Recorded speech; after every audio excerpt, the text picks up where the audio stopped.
So, yeah, we're talking about happiness. What causes somebody to be happy? It seems to me that it's almost like an arbitrary choice.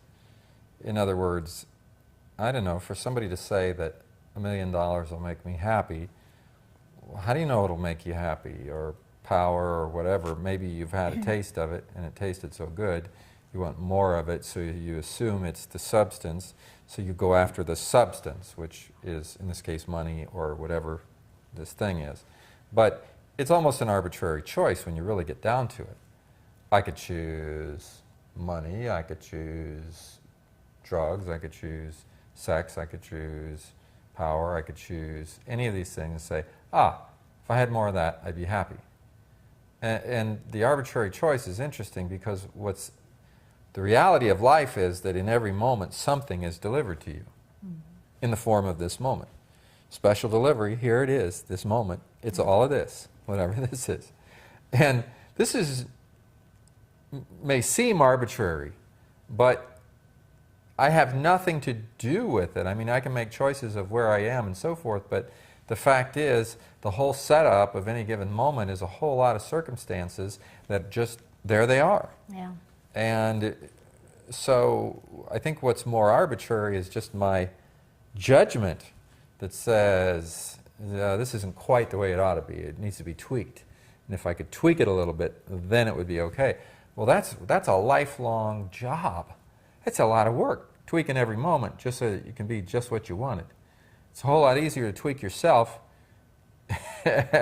and just realize that whatever is delivered is here anyway. This is what it is. So the secret of happiness is finding it in this, finding it in accepting this, whatever happens, as being perfect, as being great, and then just getting over any of this sense that there's something wrong with it. And when you finally get over the notion that there's something wrong with this moment, it has to be fixed in order for me to be happy, when you really, and it sinks in, you really get it in a deep way, it's interesting how happy you get. I mean, I don't mean run around, I'm happy, happy, happy, happy, happy, you know, like Stimpy and Ren and Stimpy. Yeah. You know, happy, happy, joy, joy. But it's more of a just sense of, it's right. It's just, what else is there Well, but you know, this? if you're sitting in a room and you're reading a book and it's chilly, you can get up and turn the thermostat up, put a sweater on, and you can take steps to make your moments, your minutes, your hours more comfortable. Obviously, you can take steps to change things on some level.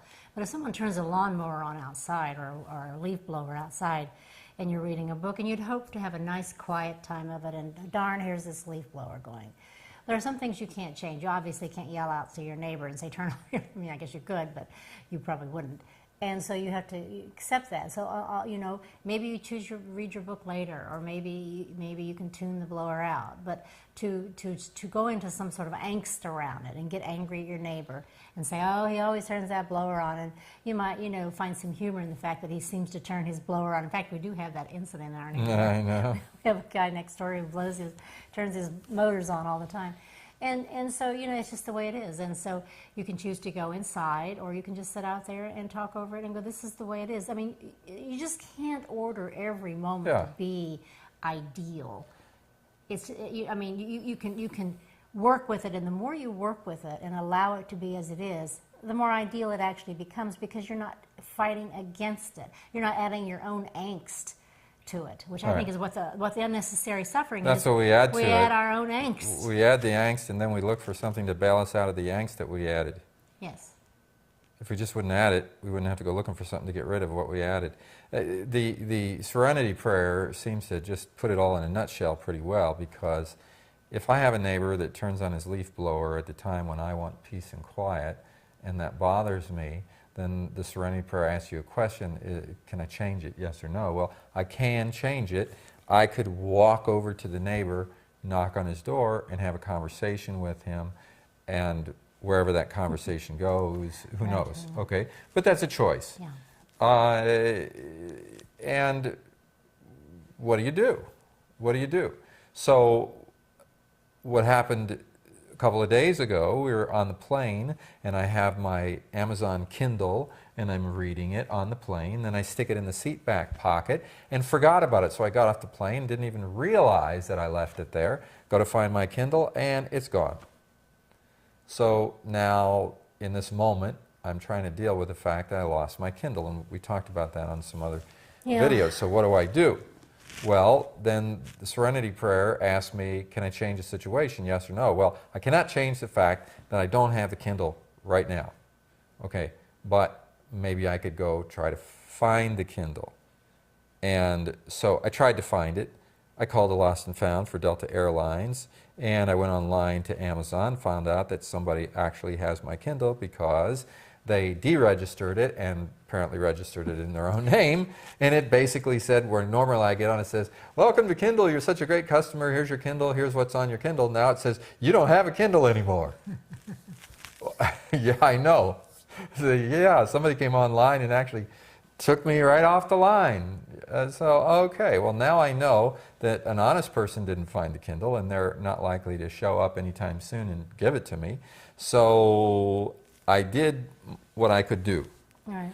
I investigated, and then, you know, I could file a police report and all that, but I decided, okay, that's as far as I'm going to go. Now, once I make the decision that's all I'm going to do, I'm now in the very same situation I'd be if there was nothing I could do, because I've chosen to do nothing more about the Kindle. Now the question is, am I happy now that the Kindle is gone?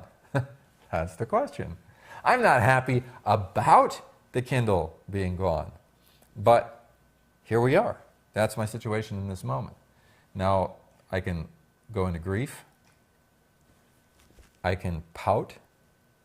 I can lament about these people. Or argue with me about it. I can think about these dishonest people that get on a plane, and if I found somebody else's Kindle, I would give it back to them. I wouldn't just deregister them and register myself and just go on. That's stealing, and I could go on and on and on, creating all this dissonance in my head. And how long could that go on? Right.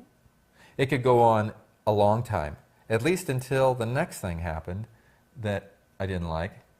And then I'd be complaining about it. So then you have a continuous stream for the rest of your life of something that you don't like. Well, that's true, and that can be carried to such extremes. And it is, things like this are carried to extremes. There are actually people out there who would say, well, someone stole my Kindle, so the first chance I get, I'm going to steal someone else's Kindle. I mean, that's how bizarre. Passive-aggressive kind of thing. That's how bizarre people can get with this stuff. Yeah.